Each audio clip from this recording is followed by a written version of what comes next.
नमस्कार। हम सभी जीवन में धन प्राप्ति के लिए बड़े उतावले होते हैं। मेरे पास ज़्यादा से ज़्यादा कुंडलियाँ इसी चीज़ के लिए आती है कि प्रमोशन कब होगा, पैसा कब बढ़ेगा, पैसा नहीं मिल रहा है। इस तरीके के क्वेश्चंस लेके कई क्लाइंट्स मेरे पास आते हैं। तो मैंने सोचा कि क्यों ना इसके ऊपर ही थोड़ा-सा प्रकाश डाला जाए। तो दिमाग में एक बात आई कि ऐसे कौन से ग्रह हैं जो धन प्राप्ति में सहायक होते हैं। तो इसमें से एक जो शैडो प्लैनेट आता है वो होता है राहु।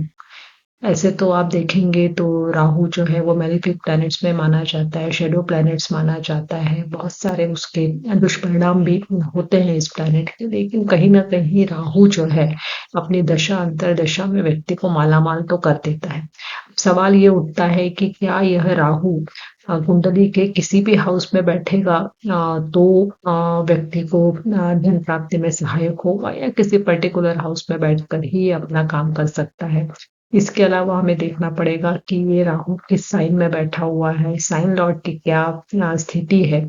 उसके बाद लग्न का नक्षत्र कैसा है, क्या वो भी राहु के साथ कहीं से जुड़ा हुआ है या राहु के ऊपर किसी बेनिफिक या मेलेफिक प्लैनेट का एस्पेक्ट हो रहा है, राहु के साथ कंजंक्शन में कौन से प्लैनेट से, बहुत सारी चीजें हमें देखनी होती है। इसके बाद ही हम तय कर सकते हैं कि राहु जो है कुंडली में जो हमें दिख रहा है, सभी की कुंडली में राहु होता है ऐसा नहीं, लेकिन राहु किस स्थिति में रहे कि व्यक्ति को पैसों की कमी नहीं होगी जब उसकी दशा या अंतर्दशा आएगी। तो इसी के ऊपर मैंने थोड़ा फोकस किया है। तो आइए समझते हैं। हमें राहु के स्वभाव को समझना ज़रूरी है और इसके लिए आप ग्रह विचार की सीरीज़ देख सकते हैं। थोड़ा मैं शॉर्ट में इन्हें समझाने की कोशिश करूँगी। यह एक छाया ग्रह है, इल्यूज़न को शो करता है, एम्बिशंस को शो करता है, मटेरियल सक्सेस को शो करता है, ग्रोथ को शो करता है। राहु जो है वो फॉरेन और नेटवर्किंग इन चीज़ों को भी शो करता है। टेक्नोलॉजी का संबंध भी राहु से जोड़ के देखा जाता है, पॉलिटिक्स का संबंध देखा जाता है, मीडिया का देखा जाता है। जीवन में मिलने वाले अचानक अवसर ये भी राहु के साथ जुड़े हुए देखे जाते हैं। राहु जिस चीज़ को छूता है उसको सोना बना देता है, मतलब एक पारसमणि की तरह यह काम करता है। तो राहु का काम ही है एम्प्लीफाई करना।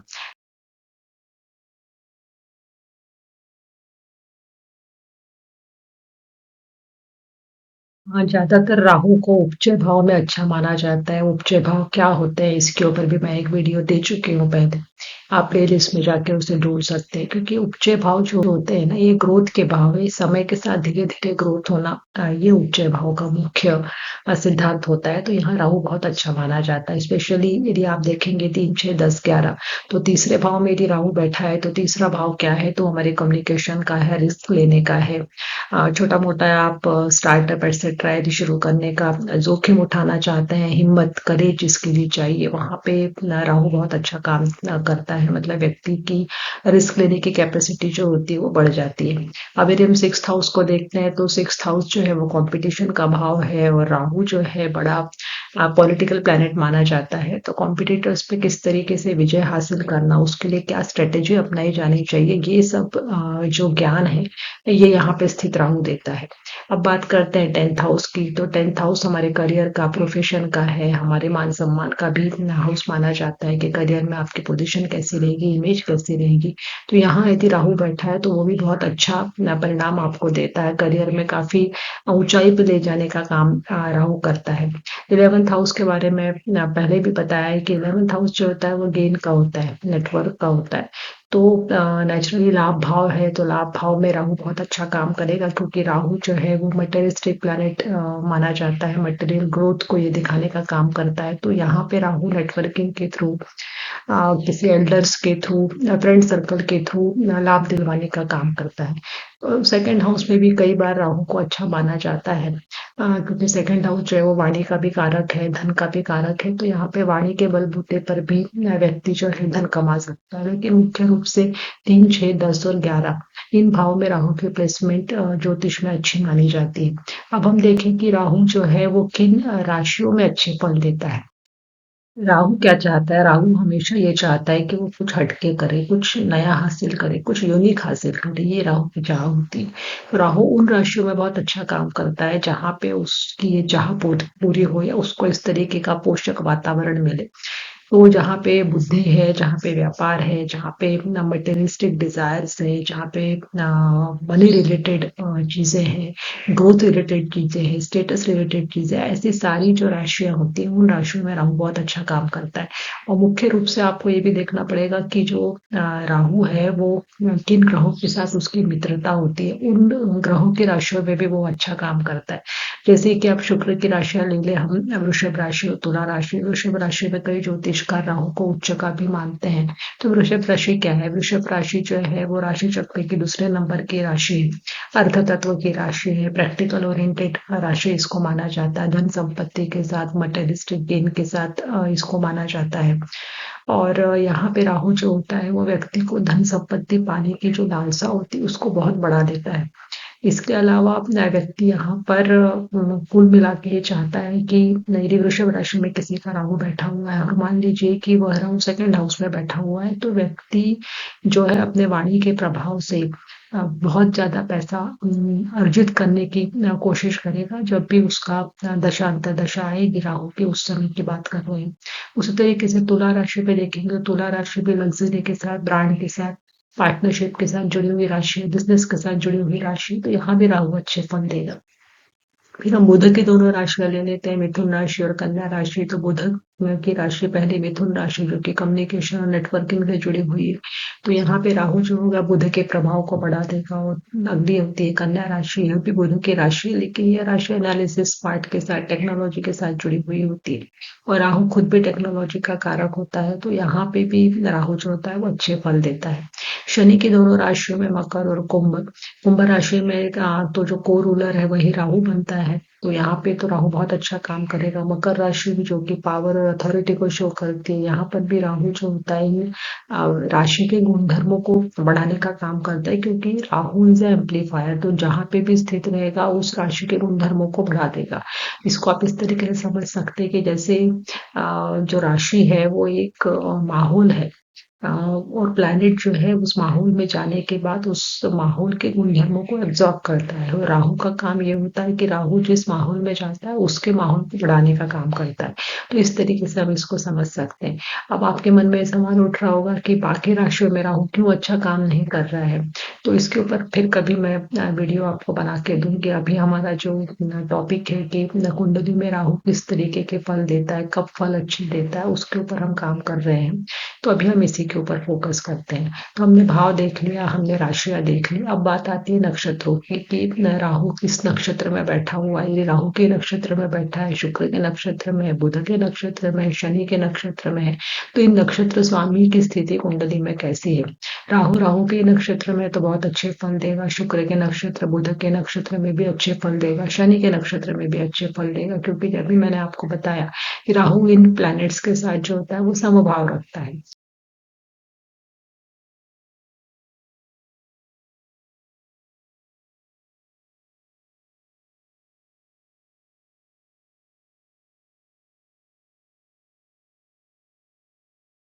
बात आती है कि राहु किसके साथ बैठा है। मान लीजिए विनस के साथ बैठा है, तो विनस की जो क्वालिटीज है, लग्जरी विनस की क्वालिटी होती है, लिक्विड मनी, विनस की क्वालिटी होती है एंटरटेनमेंट, इन सब चीजों को वो बढ़ा देगा। जुपिटर के साथ बैठा है तो अपॉर्चुनिटीज को बढ़ा देगा, ज्ञान की वृद्धि कर देगा, और यहाँ पे राहु का जो नकारात्मक प्रभाव है वो भी काफी कम हो जाता है।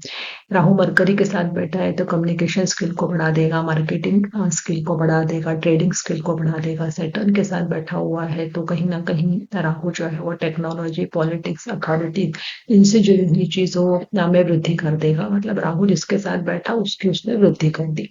अब हमने क्या क्या देख लिया? राशि देख ली, भाव देख लिया, राहु के नक्षत्र देख लिए, और राहु जो है वो किसके साथ बैठा है उसके रिजल्ट्स देख लिए। अब देखते हैं एक एग्जाम्पल चार्ट। तो मकर लग्न की कुंडली में 10th हाउस में राहु वीनस के साथ बैठा है, जैसा कि आप स्क्रीन पे देख सकते हो, और जुपिटर जो है वो सेकंड हाउस में बैठा है और वहां से राहु के ऊपर दृष्टि भी डाल रहा है। तो सबसे पहले हमने क्या देखा कि राहु को देखा, राहु किसके साथ है? वीनस के साथ है। किसकी राशि में बैठा है? तुला राशि में बैठा है। तुला का स्वामी खुद वीनस बनता है, मतलब यहाँ पे वीनस पावरफुल हो गया, राहु उसके साथ बैठा है तो वीनस और पावरफुल हो गया। राहु का नक्षत्र देख लीजिए, तो राहु यहाँ मान लीजिए स्वाति नक्षत्र में है तो उसका स्वामी भी राहु है। तो कुल मिला के राहु यहाँ बहुत पावरफुल है। कौन से हाउस में बैठा है? 10th हाउस में बैठा हुआ है। 10th हाउस किस चीज को शो करता है? तो 10th हाउस प्रोफेशन का है। तो व्यक्ति को यहाँ पे फॉरेन कनेक्शन से करियर में ग्रोथ होना, अनयूजुअल करियर हो सकता है। टेक्नोलॉजी के क्षेत्र में व्यक्ति बहुत अच्छा काम कर सकता है, क्योंकि तुला राशि है तो बिजनेस के क्षेत्र में, पार्टनरशिप में अच्छा काम कर सकता है।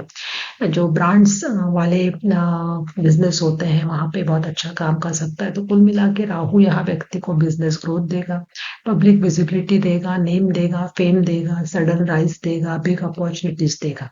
इसके बाद आप यहाँ पे और भी देखेंगे तो जुपिटर का भी एस्पेक्ट इसके ऊपर पड़ रहा है। तो जुपिटर यहाँ पे आप देखेंगे तो 12th हाउस का और 3rd हाउस का लॉर्ड बन के एस्पेक्ट दे रहा है। तो व्यक्ति में करेज लेने की क्षमता बहुत अच्छी होगी। फॉरेन कनेक्शन के साथ जुड़ा हुआ बिजनेस भी नेटिव का हो सकता है। तो कुल मिला के हमने क्या देखा कि इस कुंडली में यहाँ 10th हाउस में बैठा हुआ जो राहु है, ये बहुत अच्छा फाइनेंशियल राइज नेटिव को दे सकता है जब उसकी दशा या अंतरदशा चलेगी, क्योंकि यहाँ पे हाउस स्ट्रांग है, साइन इसको सपोर्टिव है, कंजंक्शन भी सपोर्टिव है, एस्पेक्ट भी सपोर्टिव है, और नक्षत्र भी स्ट्रांग है, और साइन का लॉर्ड भी स्ट्रांग है। तो कुल मिला के ये जो कुंडली है व्यक्ति को business, luxury industry, media field, इन सब चीजों में बहुत अच्छी ग्रोथ दिलवाएगी। अब देखते हैं एक और उदाहरण कुंडली। अब ये जो उदाहरण कुंडली आपके सामने मैंने रखी है, सिंह लग्न की कुंडली है। लग्न का नक्षत्र आद्रा है, जिसका स्वामी फिर से राहु बन रहा है। अब राहु की स्थिति यदि आप कुंडली में देखेंगे तो आपको 11th हाउस में दिख रहा है, और उसके साथ बैठा हुआ है भाव का स्वामी बुध, क्योंकि मिथुन राशि में राहु बैठा हुआ है। तो अब राहु का फल हमें समझना है, तो क्या क्या चीजें हमें मिल गई? पहली चीज मिली हमें 11th हाउस। तो 11th हाउस क्या दिखाता है? तो इनकम को दिखाता है, गेन को दिखाता है, नेटवर्किंग को दिखाता है। इसके बाद हमको दूसरी चीज मिली मिथुन राशि। तो मिथुन राशि किन चीजों से जुड़ी हुई है, इसके लिए आप राशि विचार वाले वीडियो देख के एक रिवीजन ले सकते हैं। तो मिथुन राशि जुड़ी हुई है कम्युनिकेशन से, मार्केटिंग से, ट्रेडिंग से, डिजिटल वर्क, बिजनेस, मीडिया, इन सब चीजों से जुड़ी हुई है। तीसरी चीज हमें क्या मिल रही है कि साइन का जो लॉर्ड है वो बन रहा है बुध, और वो भी स्वराशि का बैठा है, राहु के साथ बैठा हुआ है। तो ये कॉम्बिनेशन व्यक्ति को क्या देगा? ये कॉम्बिनेशन व्यक्ति को देगा बिजनेस में इंटेलिजेंस, इसके अलावा ऑनलाइन वर्क से मिलने वाला पैसा, मार्केटिंग से मिलने वाला पैसा, मार्केटिंग की अच्छी एबिलिटी को ये शो करता है। कम्युनिकेशन स्किल इस व्यक्ति का बहुत अच्छा होगा, क्योंकि बुध कम्युनिकेशन का कारक है, मिथुन राशि कम्युनिकेशन का कारक है, उसके साथ राहु बैठा हुआ है, तो नेचुरली कम्युनिकेशन को काफी पावर देगा। कम्युनिकेशन इस व्यक्ति का काफी प्रभावी होगा। तो अब हमें अगली बात क्या देखनी पड़ेगी कि इसके ऊपर किसी बेनिफिक या मैलिक प्लैनेट का एस्पेक्ट तो नहीं आ रहा है। तो आप देखेंगे तो जुपिटर आपको यहाँ 7th हाउस में दिखेगा, और जुपिटर 7th हाउस से इस राहु के ऊपर दृष्टि डाल रहा है। तो कहीं ना कहीं राहु से जो मिलने वाले नकारात्मक प्रभाव है उनको उसने कम कर दिया। इसका मतलब क्या होगा कि व्यक्ति को इस डायरेक्शन में एक सही दिशा मिलेगी, अच्छी अपॉर्चुनिटीज मिलेगी। डायरेक्शन कौन सी? तो डायरेक्शन मैंने भी आपको बताई कि मार्केटिंग हो गया, मीडिया हो गया, बिजनेस हो गया, ऑनलाइन वर्क हो गया, इन सभी जगह से व्यक्ति को इनकम होने की संभावना जो है वो पूर्ण रूप से दिख रही है। इसके बाद हम देखेंगे नक्षत्र आद्रा है, जिसका स्वामी ही राहु बन रहा है। तो निश्चित रूप से व्यक्ति को राहु की दशा या अंतर्दशा में ग्रोथ के मौके बहुत अच्छे मिलेंगे। इसके अलावा मरकरी में जब राहु का अंतर आएगा तब भी जो है राहु एक्टिव हो जाएगा, तो उस समय भी व्यक्ति को अच्छा खासा गेन होने के चांसेस दिखाई दे रहे हैं। यदि आप मेरे चैनल पे नए हैं तो चैनल को सब्सक्राइब करना मत भूलिए, क्योंकि नए वीडियोस अपलोड होते ही आपके पास नोटिफिकेशन पहुंच जाएगा, और आप ज्योतिष के क्षेत्र में हमेशा अपडेट रहेंगे। इस कुंडली में हमें क्या क्या मिला? इस कुंडली में हमें मिला हाउस। हाउस 11th हाउस था, तो निश्चित रूप से सपोर्टिव था। इसके ऊपर एस्पेक्ट पड़ रहा है जुपिटर का, वो भी अच्छी बात है। इसके बाद हमने देखा राशि को, तो राशि भी मिथुन राशि है, तो मिथुन राशि 11th हाउस में पड़ रही है, अच्छी स्थिति है। इसके बाद हमने देखा कि राशि का जो लॉर्ड है वो भी वही बैठा हुआ है, क्योंकि राहु और केतु जब भी फल देते हैं तो साइन लॉर्ड के हिसाब से पहले फल देते हैं, उसके बाद साथ में जो कोई प्लैनेट बैठा है उसके फल देने की कोशिश करते हैं। तो निश्चित रूप से राहु ने यहाँ पे बुध के प्रभाव को बढ़ा दिया, और बुध स्वराशि का होने की वजह से बुध यहाँ पे वैसे ही स्ट्रांग हो गया है, एस्पेक्ट भी अच्छा है, तो सब मिला के स्थिति बहुत अच्छी है। तो कहीं ना कहीं ये राहु जो होगा दशा अंतरदशा में अच्छे रिजल्ट्स देने की कोशिश जरूर करेगा। तो यदि आप भी चाहते हैं कि आपकी कुंडली में बैठा हुआ राहु क्या आपको मालामाल बना रहा है या नहीं, तो इसके लिए आप कमेंट बॉक्स में मुझे लिखकर भेजिए। और आप जानना चाहते हैं कि आपको पैसा कब मिलेगा, कब आपकी ग्रोथ बहुत अच्छी होगी, तो इसके लिए आप कुंडली का विश्लेषण मुझसे करवा सकते हैं। कहीं न कहीं हो सकता है कि आपकी ही राहु की दशा चल रही हो और आप जो है जिस चीज़ का इंतज़ार कर रहे थे कि मेरा पैसा बढ़ेगा, मेरी इच्छाएँ पूरी होंगी, पूरी होने का समय आ चुका हो। तो स्क्रीन पे दिए हुए व्हाट्सएप नंबर पे आप मुझे मैसेज कर सकते हैं। अभी तक मैंने लगभग 150 कुंडलियों का अध्ययन किया है और ये सारी कुंडलियों का अध्ययन करने के बाद जो भी प्रतिक्रिया मुझे अपने क्लाइंट से मिली है वो काफ़ी समाधान कारक है। तो अगले वीडियो तक आप सभी का धन्यवाद। नमस्कार।